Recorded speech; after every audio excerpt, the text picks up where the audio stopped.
तो बच्चों, welcome back to the physics tree. और आज हम बात कर रहे हैं इलेक्ट्रिक फील्ड। ओके, मैंने आपको लास्ट वीडियो में इलेक्ट्रिक फील्ड का फॉर्मूला कैलकुलेट करके बताया। किसकी वजह से? Electric field due to a point charge, due to a charge particle भी बोल सकता हूं, ऑफ चार्ज पार्टिकल। मैंने दो चीजें बताई आपको कि चार्ज पार्टिकल का इलेक्ट्रिक फील्ड कैसा दिखता है और उसकी वैल्यू कैसी होती है। तो दिखता कैसा है? चार्ज पार्टिकल का इलेक्ट्रिक फील्ड जैसे जैसे दूर जाओगे कम होता जाता है। किसी भी चीज का इफेक्ट उससे दूर जाते जाओगे तो कम होता जाएगा। और हर डायरेक्शन में कैसा होता है पॉजिटिव चार्ज का इलेक्ट्रिक फील्ड? उससे अवे डायरेक्टेड, उससे दूर जाती हुई डायरेक्शन में, ऐसे। तो मैं ये काम बहुत देर तक कर सकता हूं पर तुम बोर हो जाओगे। तो अभी तो हमने बात करी कि एक सिंगल चार्ज पार्टिकल है तो क्या होगा। ठीक है, अगर एक सिंगल चार्ज पार्टिकल है तो हर जगह पे इलेक्ट्रिक फील्ड होगा उसके आसपास। अगर आपसे कोई पूछ ले कि मुझे इलेक्ट्रिक फील्ड इस पॉइंट पर बताइए, आप बताइए कि ये चार्ज पार्टिकल, लेट्स से ये चार्ज पार्टिकल कहां रखा है? ओरिजिन पे रखा है। ओरिजिन बना दी मैंने, एक्सिस बना दी। ओके, ये रही एक्सिस। तो ये चार्ज पार्टिकल ओरिजिन पर रखा है। आप मुझे बताइए कि इलेक्ट्रिक फील्ड कहां पर? इस पॉइंट पर। और इस पॉइंट के कोऑर्डिनेट्स दे दे x, y। तो यहां पर इलेक्ट्रिक फील्ड की क्या वैल्यू होगी? तो आपको कैसे ट्राई करना है इस क्वेश्चन को? सिंपल, मैंने electric field due to a charge particle बताया है E is equals to K Q by are square. Okay, ये तो हो गया इलेक्ट्रिक फील्ड का magnitude, K Q by are square. और डायरेक्शन, डायरेक्शन होगी directed away from the charge particle. तो ये जो चार्ज पार्टिकल है इसकी वजह से इस पॉइंट पर इलेक्ट्रिक फील्ड अगर तुमको ड्रॉ करके दिखाना हो तो किस तरफ ड्रॉ करोगे? ऐसा। ऐसा ही क्यों ड्रॉ किया? ऐसा इसलिए ड्रॉ किया कि मन ही मन सोचो, इलेक्ट्रिक फील्ड होता है force experienced bye a unit charge, force experienced per unit charge. अगर यहां पर एक यूनिट चार्ज रखते हैं, ये भी एक पॉजिटिव चार्ज है Q, और यहां पर एक पॉजिटिव चार्ज रखते हैं या टेस्ट चार्ज रखते हैं, तो उसको ये क्या करेगा? रिपेल करेगा। किस डायरेक्शन में? इस डायरेक्शन। ओके, तो अगर आपसे चार्ज पार्टिकल की वजह से इस पॉइंट पर इलेक्ट्रिक फील्ड पूछा जाए तो पहले तो दिमाग ही दिमाग में ड्रॉ करना आना चाहिए। अब आपके पास एग्जाम में इतना टाइम तो है नहीं कि आप ऐसे ड्रॉ करते बैठो, ये फिर ये फिर ये। तो आप क्या करोगे? रफली एक लाइन ड्रॉ कर लो चार्ज पार्टिकल से उस पॉइंट को कनेक्ट करने वाली। ओके, रफली लाइन ड्रॉ कर ली और अब उस लाइन की डायरेक्शन में एक एरो बना दो। वो एरो आपका इलेक्ट्रिक फील्ड को रिप्रेजेंट कर देगा। ठीक है, एरो सिर्फ क्यों बनाना है? ताकि आपको समझ में आ जाए कि हां, इस चार्ज पार्टिकल की वजह से इलेक्ट्रिक फील्ड हर डायरेक्शन में बाहर की तरफ है। तो इस पॉइंट पे किस तरफ होगा? इधर, बाहर की तरफ। वही मैंने एरो बनाया। दूसरी बात, इसको हम कैसे लिखेंगे? तो फर्स्ट थिंग, इलेक्ट्रिक फील्ड का मैग्नीट्यूड निकालने के लिए क्या चाहिए मुझे? आर। अगर इस पॉइंट की कोऑर्डिनेट x, y है तो इसका मतलब ये वाली डिस्टेंस कितनी हो गई? x। और ये वाली डिस्टेंस कितनी हो गई? y। ओके, ये वाली डिस्टेंस हो गई x और ये वाली डिस्टेंस हो गई y। तो इस चार्ज पार्टिकल की इस पॉइंट से डिस्टेंस कितनी हो गई? Under root x square plus y square. Very good. तो फर्स्ट थिंग, हम वैल्यू लिखेंगे इलेक्ट्रिक फील्ड की। इलेक्ट्रिक फील्ड का मैग्नीट्यूड आएगा इस पॉइंट पर K Q by x square plus R square, sorry, x square plus y square. Okay, और दूसरी चीज, हम उसकी डायरेक्शन से मल्टीप्लाई करेंगे। डायरेक्शन कौन से वेक्टर की डायरेक्शन चाहिए? इस वेक्टर की डायरेक्शन। ओके, ये वेक्टर क्या अपने पास है? हां, ये वेक्टर है। ये जो आर वेक्टर है इसको आप लिख सकते हो, R vector is equals to x i cap plus y j cap. ये कहां से आया? अरे भाई, एक्स डायरेक्शन में एक्स गए और वाई डायरेक्शन में वाई ऊपर गए, तो ये जो वेक्टर हुआ वो क्या बना? X i cap plus y j cap.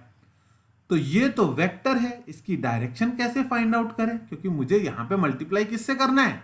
अगर मुझे फील्ड लिखना है तो मैग्नीट्यूड इनटू डायरेक्शन, डायरेक्शन किसकी चाहिए, इस वेक्टर की, आर वेक्टर की, तो आर कैप लगा दिया। अब आर कैप कैसे कैलकुलेट करें, ये आपको पता होना चाहिए। किसी भी वेक्टर का यूनिट वेक्टर कैलकुलेट करना है तो वेक्टर को उसी के मैग्नीट्यूड से डिवाइड किया जाता है। यूनिट वेक्टर यानी कि यूनिट वेक्टर को और क्या बोलते हैं, डायरेक्शन। अगर डायरेक्शन वेक्टर कैलकुलेट करना है या यूनिट वेक्टर कैलकुलेट करना है तो वेक्टर को उसी के मैग्नीट्यूड से डिवाइड कर दो। सिंपल है, जो आंसर मिलेगा वो क्या होगा, यूनिट वेक्टर। तो देखो आर कैप की वैल्यू क्या आ रही है, x i cap plus y j cap divided by under root x square plus y square. और अब ये वैल्यू कहां पुट करनी है, यहां पर। तो इलेक्ट्रिक फील्ड इस पॉइंट पर कैसे लिखोगे आप, electric field equal to K Q by x square plus y square, जो कि मैंने आर स्क्वायर लिखा है, इनटू द डायरेक्शन, डायरेक्शन क्या है, x i cap plus y j cap divided by under root x square plus y square. और ये हो गया आपका फाइनल आंसर। आप किसी भी चार्ज को अगर ओरिजिन पे रखा है तो आसपास x comma y, x positive negative, y positive negative, कुछ भी हो सकता है। एक चार्ज पार्टिकल अगर ओरिजिन पे रखा है तो आसपास के किसी भी पॉइंट पर इलेक्ट्रिक फील्ड आप इस फॉर्मूले से लिख सकते हो। ओके, मैंने ये फॉर्मूला याद नहीं किया था, तुम भी याद मत करना, खुद से डिराइव हो जाता है। मोर इंपॉर्टेंटली इतना सिंपल क्वेश्चन नहीं आएगा फॉर्मूला बेस्ड। जेई और नीट दोनों में थोड़ा सा सोच समझ वाला क्वेश्चन पूछा जाता है। सोच समझ से मेरा क्या मतलब है, चलो देखते हैं। इसका स्क्रीनशॉट ले लेना। फिर भी मैं एक एग्जाम्पल से समझाने की कोशिश करता हूं कि मैं किस तरह का क्वेश्चन एक्सपेक्ट करता हूं जेई में या नीट में। Okay, I think last year JEE में ऐसा एक क्वेश्चन आया भी था, उसने मल्टीपल चार्जेस रखे थे। मैं सिर्फ एक चार्ज रख रहा हूं, एक चार्ज मैंने रख दिया इस पॉइंट पर, ठीक है। और इसकी ओरिजिन से डिस्टेंस बता दी मैंने, ओरिजिन से कितना डिस्टेंस ले, let's say L distance. Okay, L distance origin से एक पॉइंट चार्ज रख दिया जिसकी वैल्यू है प्लस क्यू। और अब तुमसे पूछ लिया इस चार्ज की वजह से यहां पर एक पॉइंट है, let's say L by √3 height above on y axis, यहां पर इलेक्ट्रिक फील्ड बताइए। तो इलेक्ट्रिक फील्ड कैसे बताएंगे, यहां पर कैसे बताएंगे। देखो, मेहनत का काम तो यह है कि सब डायरेक्शन में इलेक्ट्रिक फील्ड बनाओ। इसकी वजह से तुमको समझ में आने लग गया है कि पॉइंट चार्ज का, पॉजिटिव चार्ज का इलेक्ट्रिक फील्ड कैसा होता है, हर डायरेक्शन में directed away from the charge. लेकिन ना ये काम घर पे बैठे बैठे तो ठीक है, एग्जाम में बैठे बैठे ये काम करोगे तो टाइम वेस्ट हो जाएगा। तो क्या करो, इसको, इस पॉइंट पर इलेक्ट्रिक फील्ड चाहिए, ठीक है, इस पॉइंट पर इलेक्ट्रिक फील्ड चाहिए। मन ही मन सोचो कि अगर यहां पर एक टेस्ट चार्ज रख देते तो उस पर फोर्स किधर लगता। मन ही मन सोचना, ठीक है। अरे यार, सोचोगे तो मन के अंदर ही, वैसे मन ही मन सोचो यहां पर टेस्ट चार्ज रख देते, लिखना मत, तो उसको ये अट्रैक्ट करता अपनी तरफ या रिपेल करता। पॉजिटिव चार्ज है तो रिपेल करता।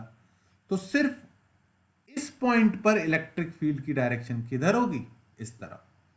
सारे वेक्टर्स बना के बैठ जाओगे ना, सारे एरोज बना के बैठ जाओगे तो खुद ही कंफ्यूज हो जाओगे। तो इस चार्ज की वजह से अगर यहां पर इलेक्ट्रिक फील्ड पूछा जाए तो इस तरफ, कल को मैं यहां पर पूछ लूं तो क्या करोगे, तो ऐसे बना दोगे। कल को मैं बोलूं यहां पर इलेक्ट्रिक फील्ड कैसा होगा तो क्या करोगे, ऐसे बना दोगे। फिर मैं पूछूं कि यहां पर कैसा होगा, I think you got the point, I am just wasting your time. तुम्हारे बात समझ में आ गई थी पहली बार में, है ना, आ गई थी ना। तो इलेक्ट्रिक फील्ड की डायरेक्शन बना दी मैंने ये, ठीक है। अब दूसरी चीज, इलेक्ट्रिक फील्ड का फॉर्मूला पॉइंट चार्ज के लिए क्या होता है, इलेक्ट्रिक फील्ड का फॉर्मूला पॉइंट चार्ज के लिए होता है k Q by are square with some direction. कौन सी direction, directed away from the positive charge. Okay, तो इलेक्ट्रिक फील्ड की पहली चीज तो मैं वैल्यू कैलकुलेट करने के लिए मुझे क्या चाहिए होगा, आर। तो ये रहा मेरा आर, बहुत बढ़िया।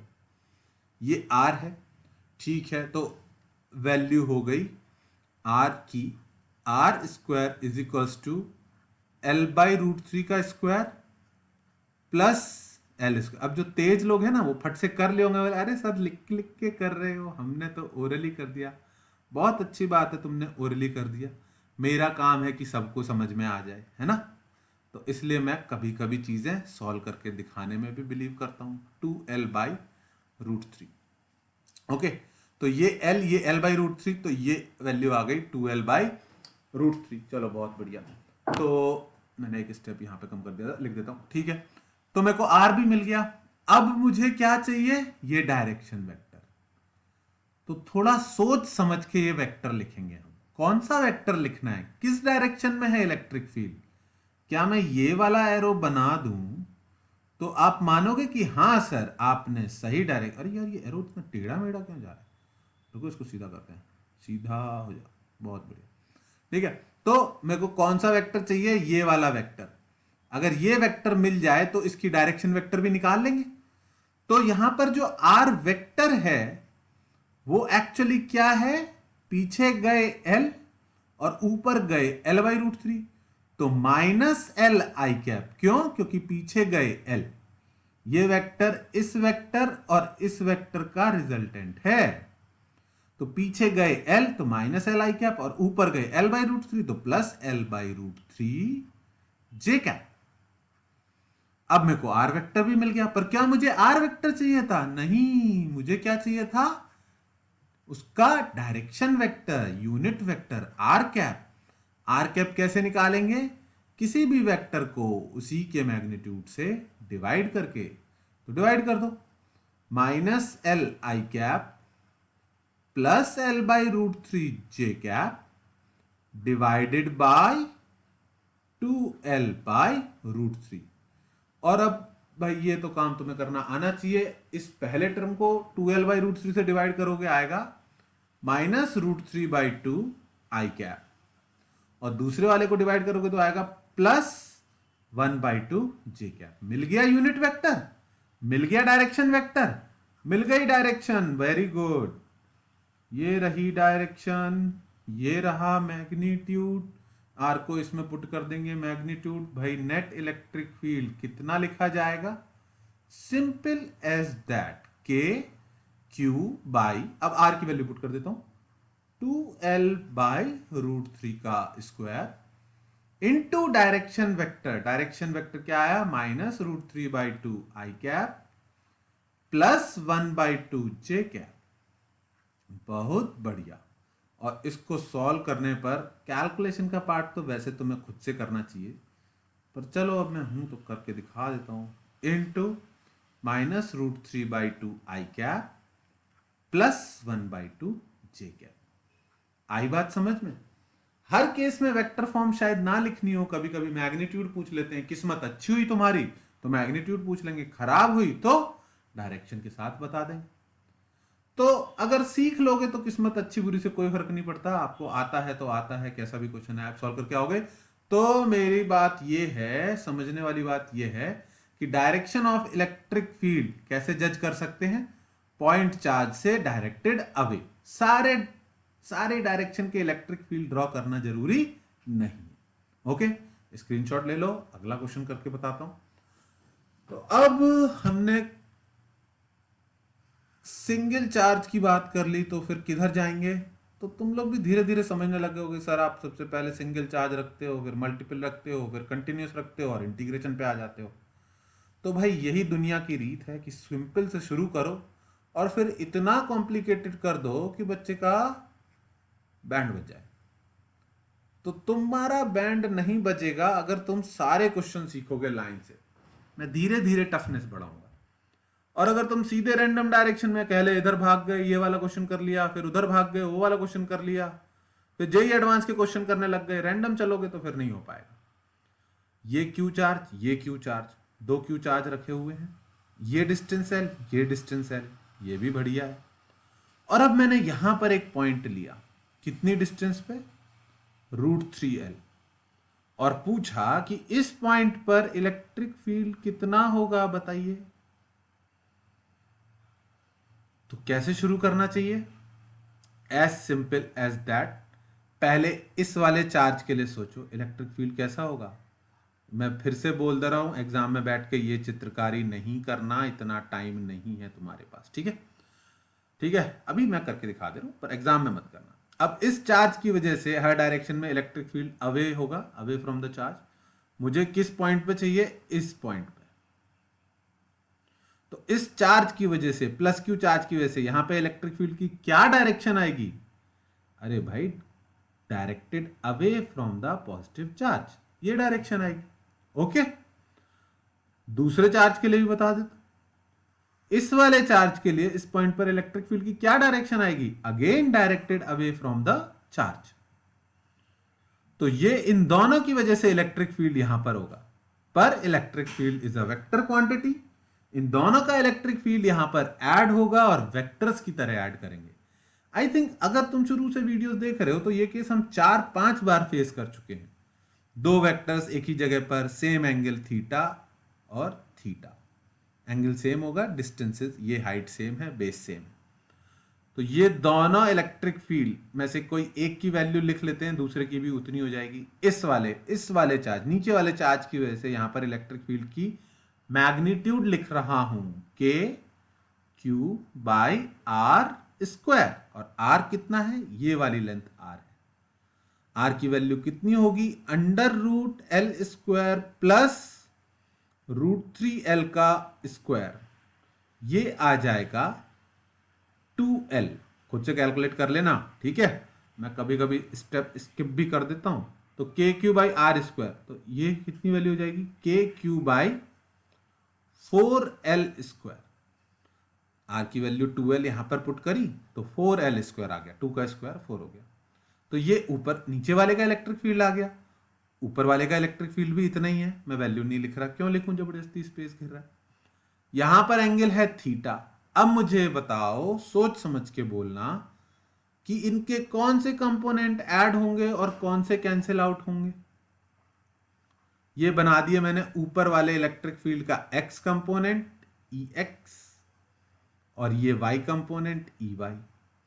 नीचे वाले इलेक्ट्रिक फील्ड के लिए ये हो गया एक्स कंपोनेंट ई एक्स, और ये हो गया वाई कंपोनेंट ई वाई। तो आई थिंक बड़े आसानी से देख पाओगे, आंखें खोल के देखोगे तो, कि भाई वाई कंपोनेंट कट जाएंगे, एक्स कंपोनेंट ऐड हो जाएंगे।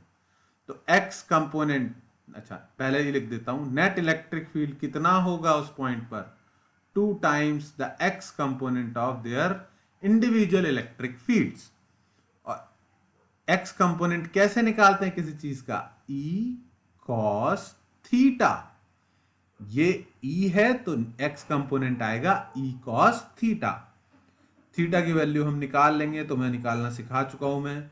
ये 2 ई की वैल्यू के क्यू बाई 4l स्क्वायर यहां से पुट करी मैंने, और कॉस थीटा की वैल्यू, भाई कॉस थीटा देखना सीख जाओ, ये l है, ये √3l है, और ये 2 है हाइपोटेनस, 2l इनफैक्ट। तो कॉस थीटा कितना होता है? कॉस थीटा होता है बेस अपॉन हाइपोटेनस। बेस है √3l, हाइपोटेनस है 2l, तो कितना आ गया? √3/2। यानी ये एंगल बड़ा अच्छा था, ये एंगल एक्चुअली 60 डिग्री था। ओ माई मिस्टेक, ये एंगल कितना था? कॉस थीटा अगर √3/2 है तो ये एंगल होगा थीटा इक्वल्स टू, पाप कर दिया था ये तो मैंने बिल्कुल ही, थीटा इक्वल्स टू 30 डिग्री, कोई बात नहीं, ठीक है। कॉस थीटा इक्वल टू √3/2 यहां पुट कर दो, √3/2, और सॉल्व कर लो, आंसर आ गया √3kq/4l स्क्वायर। और अब हम एक चार्ज पार्टिकल ही नहीं, दो चार्ज पार्टिकल की वजह से भी इलेक्ट्रिक फील्ड अलग अलग जगह पर लिखना सीख गए। एक जाते जाते एक फाइनर पॉइंट बोल जाता हूं, कि इस पॉइंट पर अगर इलेक्ट्रिक फील्ड पूछता तो ये वाला इलेक्ट्रिक फील्ड और ये वाला इलेक्ट्रिक फील्ड एक दूसरे को पूरी तरह कैंसिल कर देते, यहां पर इलेक्ट्रिक फील्ड 0 होता। तो एक्स एक्सिस पे सब जगह पर इलेक्ट्रिक फील्ड नॉन जीरो होगा, लेकिन इस पॉइंट पर, उनके मिड पॉइंट पर इलेक्ट्रिक फील्ड कितना होगा? 0। समझ में आ गई तो अच्छा, नहीं तो सोचो थोड़ी देर, दिमाग लगाओ, सोचो यहां पे टेस्ट चार्ज को रखो तो क्या होगा। सोचोगे तो समझ में आएगा, पर दिमाग चलाना पड़ेगा। ओके चलो, टाइम खत्म, 20 मिनट पूरे, और हम यहाँ पर वीडियो समाप्त करते हैं।